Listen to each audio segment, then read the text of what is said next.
For Shanaz Malik, the journey from white slough teenage mum to burqa-wearing Muslim wife has taken 6 years. Even now, there's still one important step to go.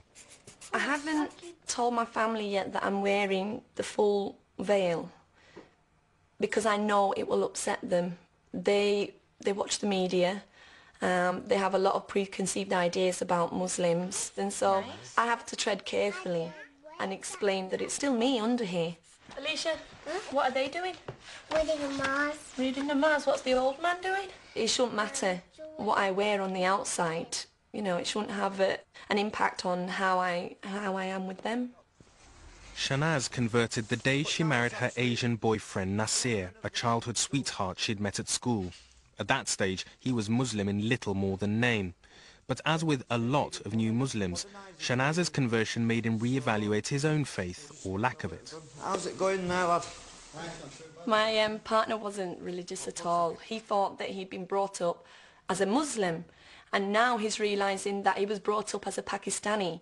And he's now learning the true Islam without all the cultural things included, and so it's kind of brought him on that path as well to find out the true Islam. And she's changed me, changed my life around. She has. I've no choice. No choice. From a normal Western boy to a newborn Muslim, I'd say. And it's all down to my wife. Having found his faith, Naz decided at the end of last year to make an Umrah pilgrimage to Mecca. But when he came back in January, he found that Shanaz had been on a spiritual journey of her own. The more and more I had learned about Islam, I realised that I really should be wearing the veil. So I took the chance when my husband went to Umrah to put the veil on, because when he came back, he had that Islamic knowledge and he knew that it was the right thing to do, and it's still here. So I really enjoy, I love wearing it. I know that I'm doing the right thing, and it's a progression in my faith, and it did feel wonderful being able to walk out and know that I've got that little bit closer to being the person that I want to be. It was a shock. It was. Ninjas we call them. But it's her own doing. It's what she feels comfortable in, and I don't mind. The Quran says that we should dress modestly, and it's in our benefit to cover our beauty from strangers. I can wear what I want, you know, in the privacy of my own home. I can dress as I please. It's when I'm in front of men that are not my blood relatives and strangers outside. And amongst the sisters, when you're wearing the burqa, nobody can judge you. You are all equal. No one can judge you on the hair you have, the clothes you wear.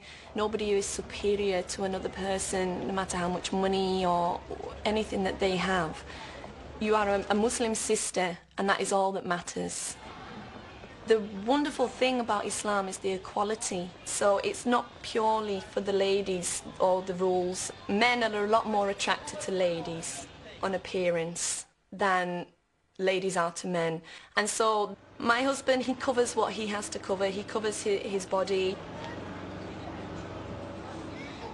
It boggles me why people think that we're oppressed because we choose to do this, when, you know, they have certain ways in society that they have to live by. They feel that they have to dress a certain way and that they have to conform to fashion and society. So if they think we're oppressed, they're just as oppressed as they think we are. Shanaz fully expected some hostility to her veil, but has been shocked that some of the fiercest criticism has come from other Muslims. Even my husband's sister says to me, you don't need to go down that road, you're getting too extreme. You've got no right to wear that. I've had that said to me before by another person who claims to be a Muslim. I think it's because they know they're supposed to be wearing it and they're not, and all of a sudden there's an English girl wearing it, and it's making them feel, oh, you know, who's she to wear it? You know, it kind of puts the nose out of joint. I know how to do this part now. Shanaz insists on her right to wear and believe what she chooses. But as a parent, how much freedom is she willing to allow her own children? I know how to put this one on. I'd never dream of forcing them to wear the scarf because Islam is, you know, against that. And they wouldn't be wearing it for the right reasons if it was purely because their mother told them to. But if I'm able to teach them properly, then they'll know that that is what they should be doing and they'll want to do it themselves.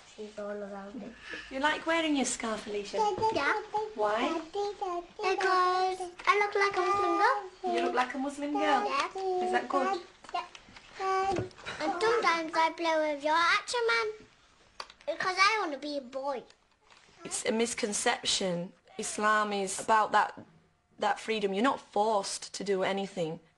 I'm not going to tell them that it's right what they're doing if they choose to follow another religion because I believe that my religion is right. It might upset me, but I will always be there for them. I will always support them. Shanaz's children will all be educated at an Islamic school, and at the first opportunity, the family hopes to emigrate to a Muslim country. To Shanaz, these are positive steps, but to non-Muslim family members, that level of total immersion can cause worry or hurt.